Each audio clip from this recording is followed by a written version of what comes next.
Hello, Garrett Robinson here with another video for Peter Jackson. So I was reading a recent interview with Ian McKellen, and the interviewer asked him, who do you think would win in a fight, Gandalf or Dumbledore? Obviously, Ian said Gandalf. I thought it was the dumbest question I'd ever heard, but I wanted to see what other people thought, so I posted it on Facebook. Everything was pretty much like you'd expect. Gandalf. Definitely Gandalf. Like, so totally Gandalf. Has to be Gandalf, especially in his white form. Gandalf would kick Dumbledore's ass.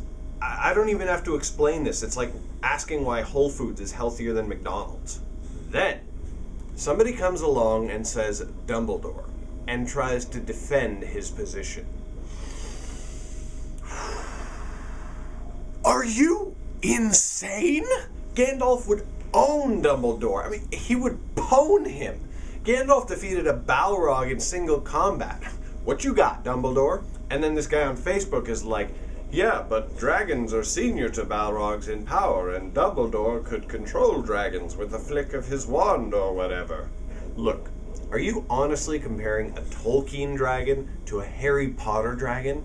Smaug could have eaten everybody at Hogwarts for dinner, and then gone and done Hogsmeade as dessert. Hermione would be all like, Howie! And then Smaug would be all like, dude, Emma Watson, you're hot. Expelliarmus! Ding! Avada Kedavra! Meanwhile, Gandalf's down in the pits of Moria, putting the smackdown on a Balrog. You shall not pass!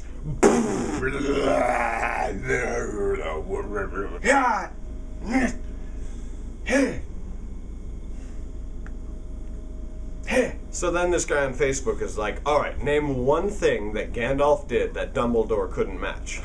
I am so glad you asked. 1.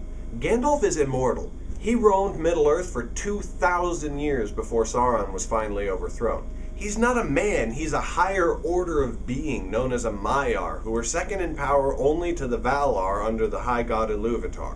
Dumbledore's just a dude. 2. During the timeline of The Hobbit, Gandalf and the White Council put forth their power and drove Sauron out of Mirkwood. You gotta be packing some magical heat to drive out the Dark Lord himself, okay? And no, Voldemort is not the Dark Lord. Sauron was the Dark Lord 50 years before Voldemort was even a twinkle in J.K. Rowling's eye. 3. In The Lord of the Rings, in the battle with the wargs and the orcs after the company had tried to climb Caradhras, but before they had descended into the mines of Moria, Gandalf grew to giant size and beat the bejesus out of the bad guys with 2 giant tree branches that he himself set on fire. I've never seen Dumbledore grow giant-sized. Okay, 4.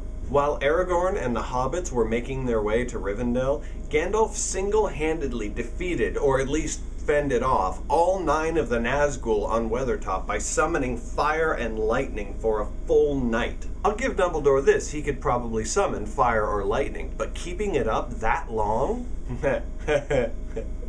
I just realized what I said right there. Hey, never mind. 5. Gandalf and Elrond summoned a huge flood at the ford of Bruinen, which nearly destroyed all the surrounding landscape and swept away and unhorsed the 9 Nazgul. And 6. As previously mentioned, he defeated a Balrog.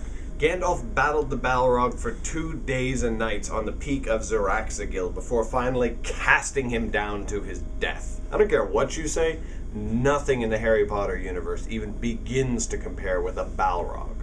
At this point, the guy conceded that he really couldn't be sure either way. Alright, Peter Jackson, I have now successfully defended the second most important character in your films. Please, reward me by getting me onto the crew of them. Shoot me an email at ishouldworkonthehobbit@gmail.com and I can be on a plane flight to New Zealand tomorrow. Thanks again for watching my video, and I look forward to working with you.